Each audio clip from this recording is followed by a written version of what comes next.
하나님의 말씀 마태복음 3장 1에서 12절 다 같이 한 목소리로 읽겠습니다. 시작. 그때에 세례 요한이 이르러 유대 광야에서 전파하여 말하되 회개하라 천국이 가까이 왔느니라 하였으니 그는 선지자 이사야를 통하여 말씀하신 자라. 일러스되 광야에 외치는 자의 소리가 있어 이르되 너희는 주의 길을 준비하라 그가 오실 길을 곧게 하라 하였느니라. 이 요한은 낙타털 옷을 입고 허리에 가죽띠를 띠고 음식은 메뚜기와 석청이었더라. 이때에 예루살렘과 온 유대와 요단강 사방에서 다 그에게 나와 자복하고 요단강에서 그에게 세례를 받더니 요한이 많은 바리새인들과 사두개인들이 세례 베푸는 데로 오는 것을 보고 이르되 독사의 자식들아 누가 너희를 가르쳐 임박한 진노를 피하라 하더냐. 그러므로 회개에 합당한 열매를 맺고 속으로 아브라함이 우리 조상이라고 생각하지 말라. 내가 너에게 이르노니 하나님이 능히 이 돌들로도 아브라함의 자손이 되게 하시리라. 이미 도끼가 나무 뿌리에 놓였으니 좋은 열매를 맺지 아니하는 나무마다 찍혀 불에 던져지리라. 나는 너희로 회개하게 하기 위하여 물로 세례를 베풀거니와 내 뒤에 오시는 이는 나보다 능력이 많으시니 나는 그의 신을 들기도 감당하지 못하겠노라. 그는 성령과 불로 너희에게 세례를 베푸실 것이요 손에 키를 들고 자기의 타작마당을 정하게 하사 알곡은 모아 곡간에 들이고 쭉정이는 꺼지지 않는 불에 태우시리라. 아멘. 하나님, 우리가 주의 말씀 앞에 섭니다. 하늘 문을 열어주셔서 주의 얼굴빛을 비춰주시고 성령님 우리 안에서 친히 해석자 되어주시며 하나님의 말씀을 깨달아 알 뿐만 아니라 주님을 더욱더 그 사랑과 생명을 더욱더 깊이 알 수 있는 생명으로 우리에게 허락하여 주셔서 하나님 우리가 아름다운 주의 말씀으로 건축되어 가고 자라갈 수 있도록 인도하여 주시옵소서. 말씀을 전하는 종을 붙들어 주시고 주의 권능과 지혜와 사랑으로 충만케 하여 주시옵소서. 예수 그리스도의 이름으로 기도합니다. 아멘. 샬롬. 우리들은 천국을 믿는 사람들입니다. 천국이요. 그래서 우리가 전도할 때는 천국 복음을 전합니다. 그래서 우리는 여러분 예수님 믿고 천국 갑시다 라고 외치곤 하죠. 그런데 말이에요. 예수님 믿고 천국 간다 라는 그런 말은 정말로 어떤 의미일까요? 어떤 의미일까요? 그건 기독교로 개종을 하고 교회에 나가면 혹은 세례를 받으면 죽은 후에 자신이 저지른 죄의 대가를 치르지 않고 아주 좋은 사후세계로 간다는 그런 의미일까요?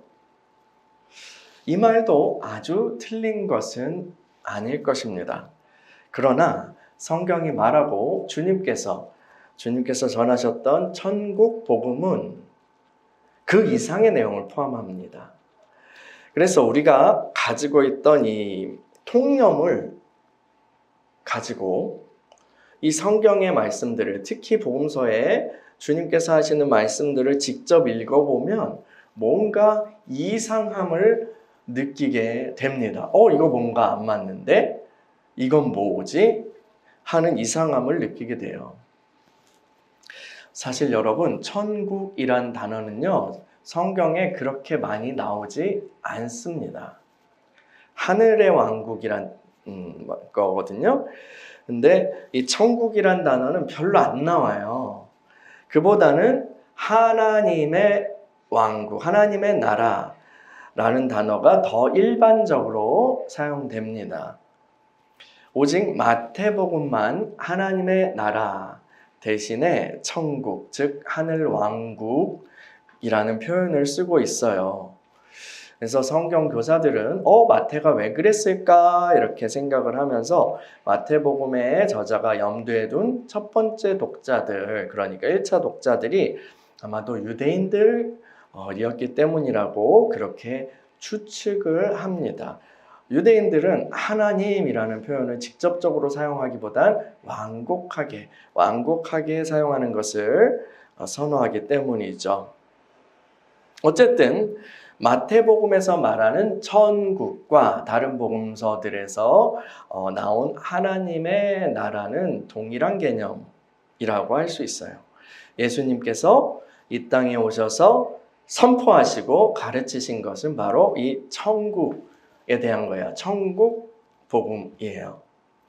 주님께서는 사역을 시작하실 때에 회개하라, 천국이 가까이 왔다고 말씀하셨죠. 이것을 이 주님의 선포와 또 이어지는 주님의 가르침들을 개인의 사후 세계에 대한 그런 이야기로 본다면 아까 말씀드린 것처럼 굉장히 성경이 난해해요. 난해해요.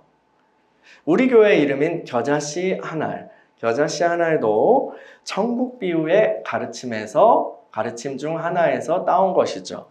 천국은 겨자씨 하날과 같다. 근데요, 이것이 사후에 가는 그 천당이랑 무슨 관련이 있다는 거예요. 그래서 우리는 그 통념의 그런 틀이 아니라 성경이 말하는 방식대로 천국 복음과 그 가르침들을 이해하려고 시도해야 할 것입니다. 예수 그리스도께서 본격적으로 사역을 시작하시기 전에 주님이 오실 길을 쫙 이제 예비한 사람이 있었어요. 그는 세례 요한입니다. 선지자 이사야는 광야에 외치는 자의 소리라고 그렇게 예언한 어떤 사람을 얘기했는데 그가 바로 세례 요한이에요. 광야에서 외치는 자의 소리.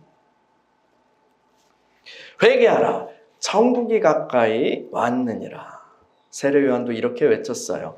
세례 요한은 광야에서 정말 우리 자연인 그 TV 있잖아요. 그 자연인처럼 살면서 천국을 전파했어요.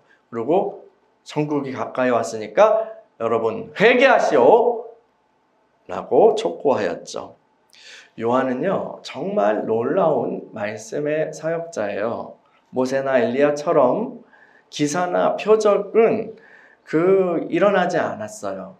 그런 능력은 없었는데 그러나 그 요한의 선포에 그의 가르침에 사람들은 찔림을 받고 하나님 앞에서 새로운 삶을 살기로 결단하였죠. 심지어 나중에 그를 죽이게 되는 그 분봉왕 헤롯, 그는 잡아서 자기를 욕하니까 가둬놓고도 그 감옥에 가서 그의 말을 들을 정도였어요. 대단한 거 아니에요? 많은 사람들이 요한의 이 말을 듣고 자기들의 죄를 고백하면서 물 세례를 받았어요. 그런데요, 여러분, 천국이 가까이 왔느니라, 회개하라, 천국이 가까이 왔느니라, 이 말씀을 생각해 보세요. 천국이 가까이 왔다는 거랑 회개랑 무슨 관련이 있을까요? 무슨 상관이 있을까요? 여러분, 천국 하면 저 구름 위에 있는 황금빛 도시, 그리고 악의 천사들이 나팔을 불고 있는 그런 멋진 곳이 떠오르지 않아요? 그거랑 회개랑 무슨 얘기예요? 요한은 회개하면 그곳에 들어가는 티켓을 준다 이렇게 얘기하고 있는 것일까요? 이 이야기는 근데 그런 게 아니에요. 천국이 가까이 왔다는 것은 하늘에 하나님께서 통치하시는 세상이 멀지 않았다라는 의미예요. 여러분, 하나님의 통치를 생각해 보세요. 하나님의 통치는 좋은 거 아니에요? 하나님이 다스리신다. 좋은 거잖아요. 하나님은 선하시고 자비롭고 은혜가 많으시고 사랑이 많으신 분이잖아요. 그분은 좋으신 하나님이잖아요. 그런데 또 하나님은 어떤 분이세요? 그분은 거룩하시고 공의로우신 하나님이시죠. 빛이신 하나님이시죠. 하나님은 죄와 어둠과 불의를 미워하시며 심판하시는 분이시죠.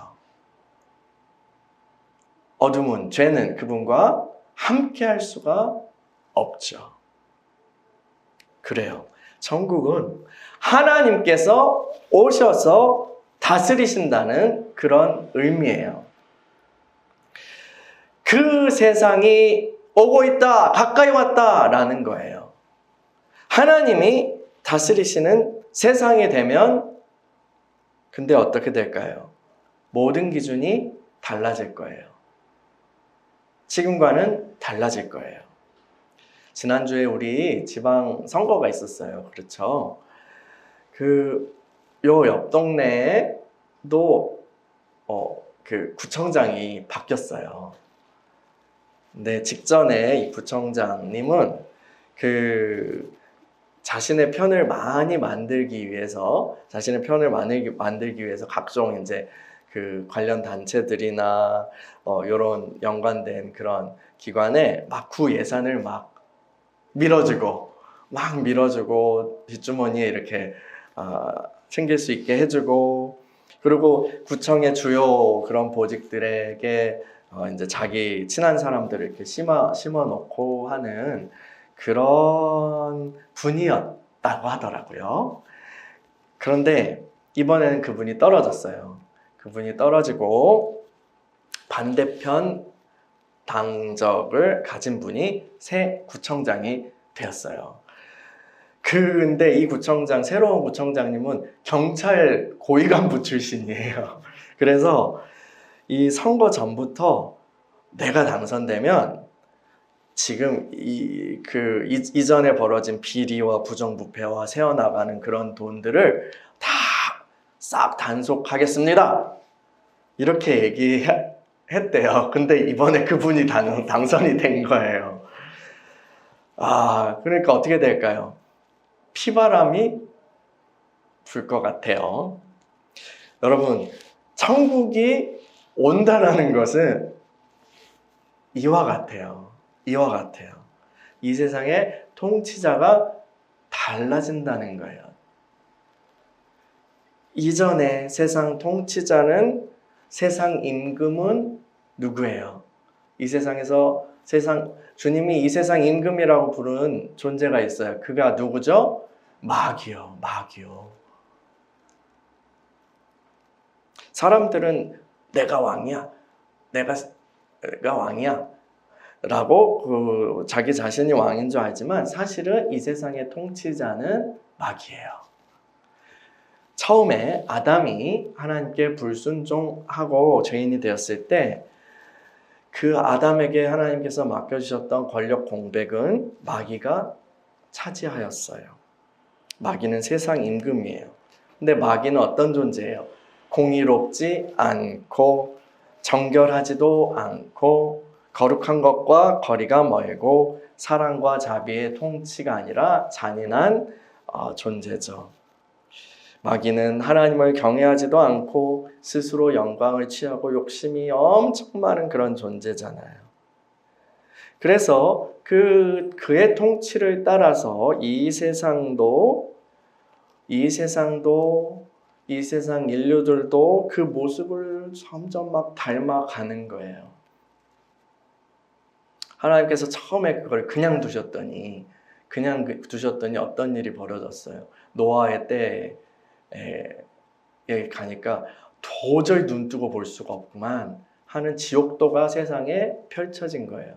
그러니까 물로 한번 싹 쓸어버리시잖아요. 그러고 나서는 다시 이제 보존의 약속을 하시는데 이제 그 수명도 줄어들었고, 그리고 언어도 갈리면서 민족들이 이렇게 나뉘면서 이제 인류가 타락하는 속도를 매우 늦추셨죠. 매우 늦추시고 서로 지지고 먹고 하면서 서로 징계에 도가되도록 하시면서 인류가 보존되도록 하신 거예요. 원래는 하나님의 형상을 드러내야 했던 이 사람은 마귀의 통치 아래에서 다 마귀 형상이 돼버린 거예요.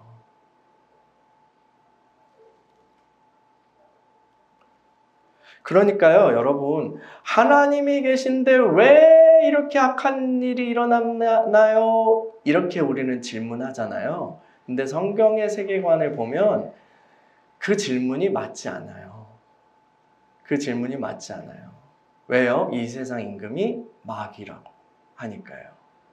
오히려 이 세상 임금이 마귀인데 어떻게 아직도 우리는 선한 양심을 유지하고 이 땅에서 선한 일들이 간혹가다 일어나나요? 라고 질문을 하는 게 합당한 거죠. 제가 말씀드린 적이 있습니다. 어쨌든 이 마귀의 통치 아래에서 마귀를 닮아가는 인류, 그게 세상이었어요. 그런데 천국, 하나님의 나라가 오면 어떻게 되겠습니까? 어떻게 되겠습니까? 하나님의 원수, 반역자, 마귀와 그의 세력과 시스템은요, 다 심판받게 될 것입니다. 피바람이 불고 불바람이 불 거예요. 그러므로 천국이 임한다는 것은 경고입니다. 두려운 경고예요. 하나님이 다스리시는 세상이 올 것이다. 살고 싶다면 지금 항복하라. 회개는 심판자이신 그 하나님 앞에 손들고 백기 들고 투항하는 거예요.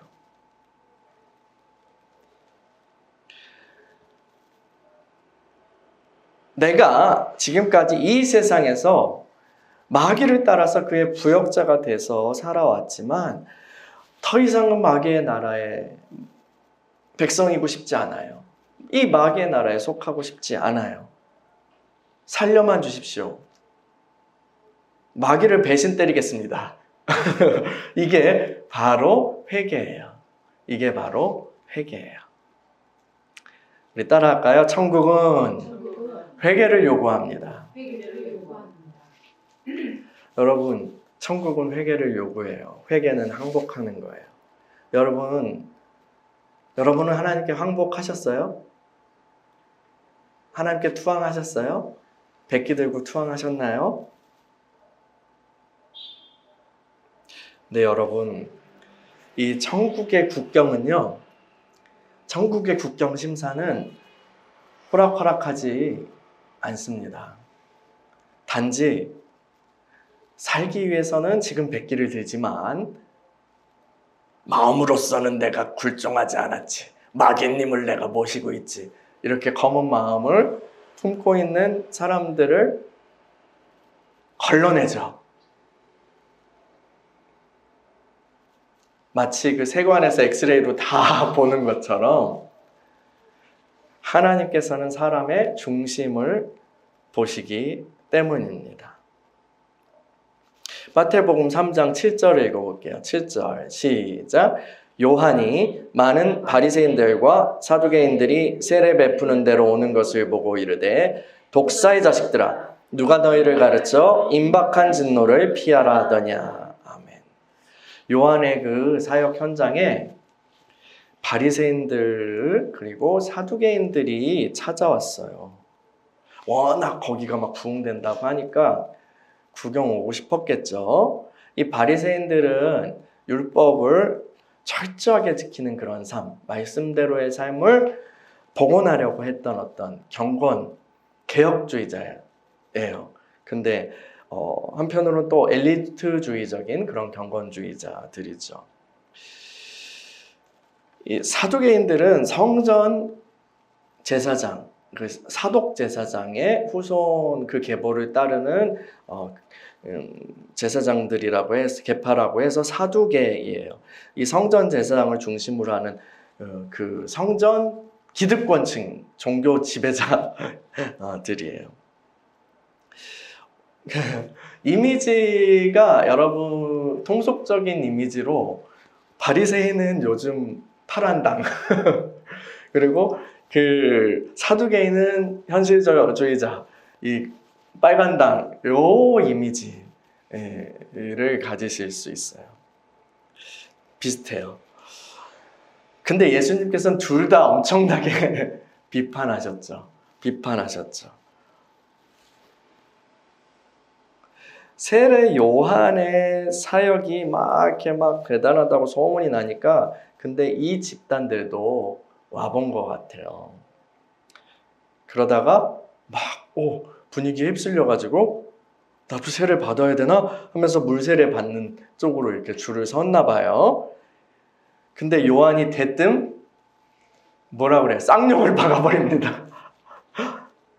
이 독사의 자식들아, 누가 너희를 가르쳐 임박한 진노를 피하라 하더냐.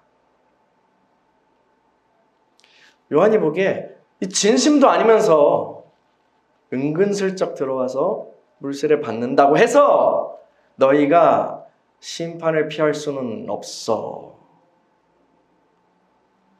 그러면서 요한은 아주 중요한 말을 합니다. 8절과 9절 읽어볼게요. 8절과 9절 시작. 그러므로 회개에 합당한 열매를 맺고 속으로 아브라함이 우리 조상이라고 생각하지 말라. 내가 너희에게 이르노니 하나님이 능히 이 돌들로도 아브라함의 자손이 되게 하시리라. 아멘.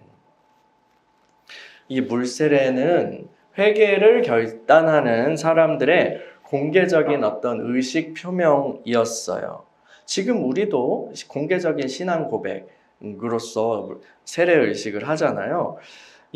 근데 그 요한의 세례도 또 우리의 세례도 이 물세례를 받았다는 사실이 천국이 임할 때의 구원을 보장하지는 않아요.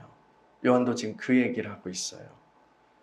물세례를 받으면서 회개의 길을 결단했다면 계속해서 회개의 삶을 살아가야 한다고 요한은 말하고 있는 거예요. 그러니까 천국을 위한 회개, 천국을 위한 돌이킴은 계속해서 걸어가는 과정인 거예요. 물세례는 그 시작점일 뿐이죠. 요한은 이 회개하는 삶을요, 과일나무에 비유합니다. 진정으로 회개를 결단했다면 회개에 합당한 열매를 맺으라는 거예요. 회개에 합당한 열매를 맺으라는 거는 당신의 마음과 행실을 완전히 새롭게 하라는 의미입니다. 이전과 같은 삶을 버리고 완전히 다른 삶을 살아야 한다는 것이죠. 그리고 그 삶의 기준은 하나님의 말씀입니다. 바리새인과 사두개인들은 특권의식이 있었어요. 행위가 있었고 또 정통성에서 오는 그런 자부심이 있었어요. 나는 거룩한 제사장, 나는 율법을 아주 철저히 지키는 사람. 그래서 그들은 하나님 앞에서 아주 좋은 평가를 받을 것이라고 기대했죠. 그러나 요한은 천국의 기준은 그들의 생각과 다르다라고 일침을 놓습니다. 유대인들은 자기들이 아브라함의 혈통이기 때문에 아브라함의 그 정통 노선이기 때문에 언약 백성이고 당연히 하나님 나라가 오면 나에게 좋은 일이, 우리에게 좋은 일이 생길 거라고 생각하고 있어요. 우리는 잘 되게 하시고 이방인들은 다 죽이시고 이렇게 생각하고 있다고요. 그러나 요한은 그거 아니야 라고 말하고 있는 거예요.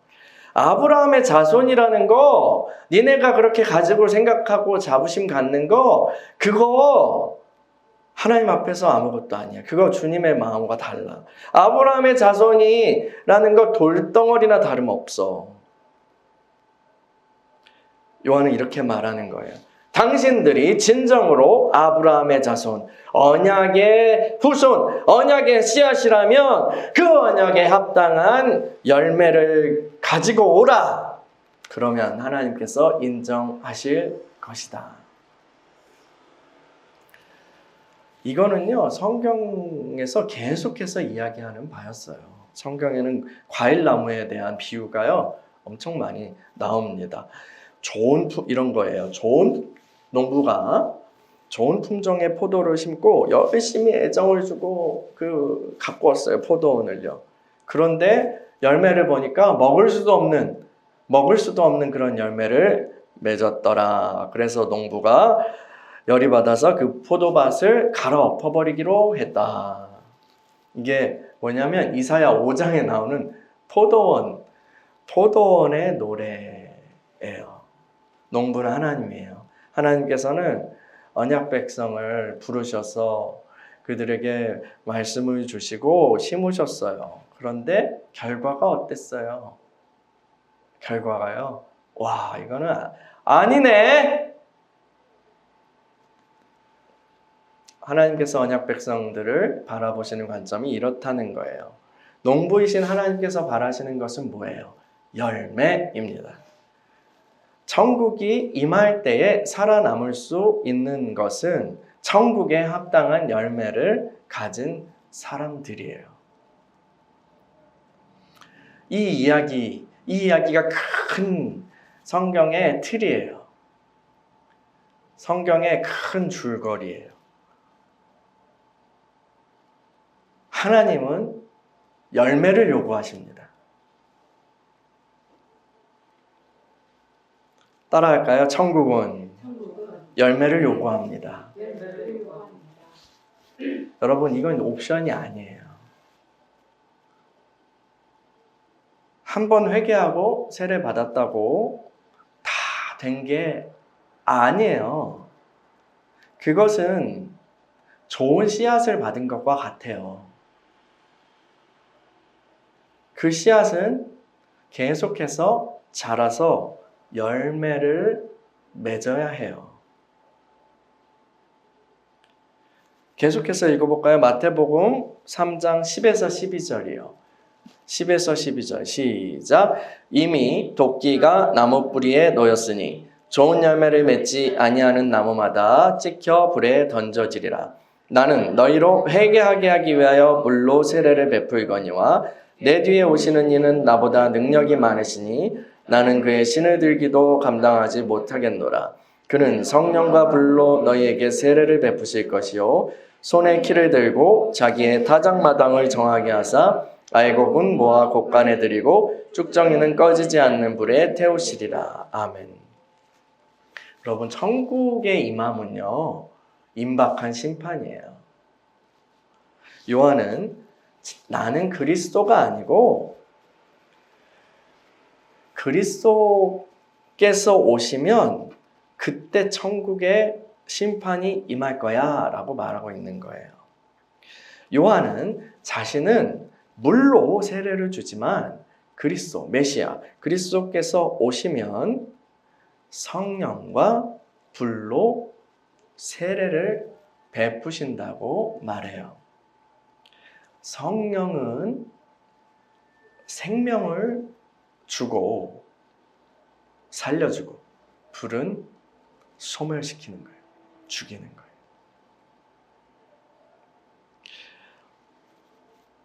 그리스도께서 오시면 타작마당이 열릴 거래요. 그리고 알곡과 쭉정이를 분리하실 거예요. 알곡은 열매죠. 모아서 곡간에 들어갈 것이고 쭉정이 껍질은 있는데 그 안에 아무것도 없어. 그건 불에 태워질 거예요. 알곡, 그러니까 회개에 합당한 열매를 맺은 자들은 성령으로 세례를 받을 거고 생명을 얻게 될 거예요. 그러나 쭉정이로 드러난 자들은 심판의 불에 태워질 거예요. 여러분, 우리가요, 그래서 천국을 떠올릴 때, 그리고 이 복음서에서 천국, 하나님의 나라를 읽을 때에 이러한 심판을 떠올려야 합니다. 그리고 그 심판의 기준이 무엇이지? 라고 생각해야 돼요. 요한은 물세례를 주었지만 그 물세례 의식 자체가 곧 구원을 주지 못한다는 것을 알고 있었어요.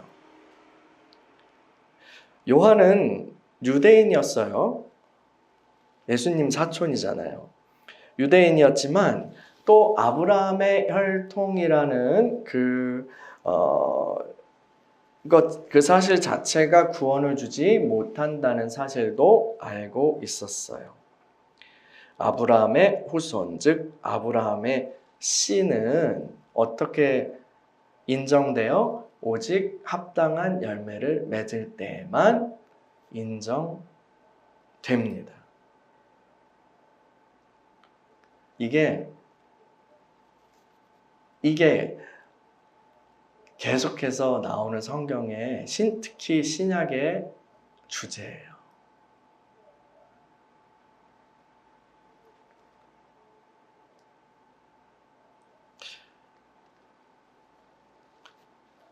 표면적 유대인이 유대인이 아니라 이면적 유대인이 유대인이다. 할래나 뭐할래나 쓸데없는데 오직 사랑으로서 역사하는 믿음, 새롭게 지으심을 받은 것, 그것이 중요하다. 이런 이야기들이 그 말이에요. 여러분, 우리는 천국을 믿는 사람들입니다. 그리고 천국은 회개를 요구합니다. 회개는 항복이에요.